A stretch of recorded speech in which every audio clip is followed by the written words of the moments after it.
Thanks, Kip. Good to be back, by the way. I had a good time at the beach, but you got to return to the weather at some point. I do miss it after a while, so it's nice to come back home and get some active weather today. We've had some showers and storms that popped up early this morning over parts of Patrick and Henry counties, some parts of our area, also northward in the Franklin County. And this afternoon they continue. Now, there's not a lot of movement to these storms, so that's of some concern. We do need the rainfall, but there's some heavy rain rates in here. And if you don't get a lot of movement, if you're up underneath one of these things, you can get a lot of rain in a short amount of time. You can have some isolated flash flooding problems. What's happening is the winds are coming in below out of the east. And there's a trajectory that's kind of focusing the moisture up against the Blue Ridge Parkway and the Blue Ridge Mountains. And then aloft up above that, the winds are coming in out of the south. And so we're kind of getting this net effect going on.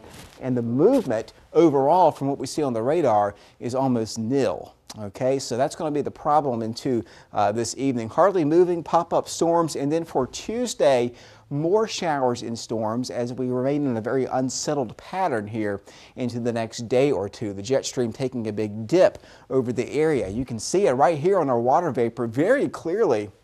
All the big moisture off of the coast of the Carolinas. Not a very good weekend to be near Myrtle Beach or Cape Hatteras. So I came home just in time, but you can see here the big dip going on across Georgia and South Carolina.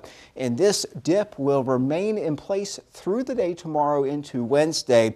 Within that dip, this is one disturbance that's moving through tonight, enhancing those showers and thunderstorms. Another one right there below our 21 logo. That'll be rotating on through the area for the day tomorrow. So low temperatures tonight only going back down to about 70 in Stanleytown, 68 Bassett, 69 here in Martinsville and Collinsville, about 70 for Ridgeway, 72 Spencer, and 70 for Axton. For Tuesday, tomorrow, high temperatures back up into the middle 80s.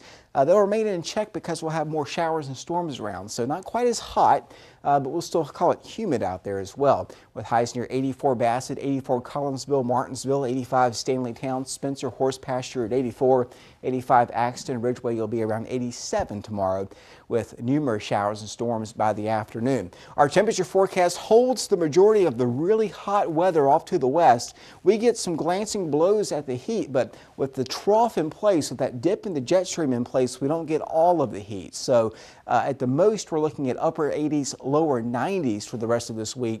That's very warm, but it could certainly be worse. And you can see embedded within the jet stream flow here, this is the ridge of hot weather that's rotating clockwise. And then on the east side of that, where we are on the disturbed side of the jet stream, where everything kind of dips. It lifts the air upward and pulls in moisture. And that's what we're looking for, those scattered showers and storms for the next several days around the area.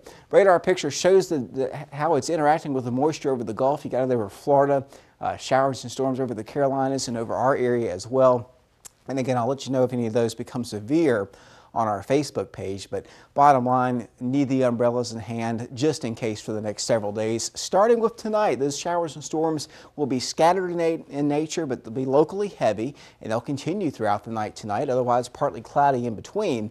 Maybe some patchy fog as well. Low temperature near 69, and east wind out of the coast there at about 10 miles an hour into our mountains, and out of the southeast for Tuesday at about 5 miles an hour. High temperatures tomorrow, and our forecast will be near 84 degrees, partly sunny with scattered showers and storms continuing in a hit or miss fashion. We'll continue that for Wednesday as well. I think the chances will lower a little bit. They'll be about 50-50 for tomorrow, about 30% for Wednesday. Thursday may be a sunnier time for us and hot weather moving back in with high temperatures back at 91. We may edge back into the low to mid 90s by Friday and Saturday, with just some hit or miss isolated typical run-of-the-mill thunderstorm type stuff toward the end of the week going into the weekend. Overnight low temperatures will be in the 60s and actually a little bit more comfortable as we go into Thursday and Friday, low to mid 60s, but back into the lower 70s by the upcoming weekend. So Kip, good to have you back. Good to be here with you guys here at BTW 21, and we're starting the week off on a stormy note. Back to you.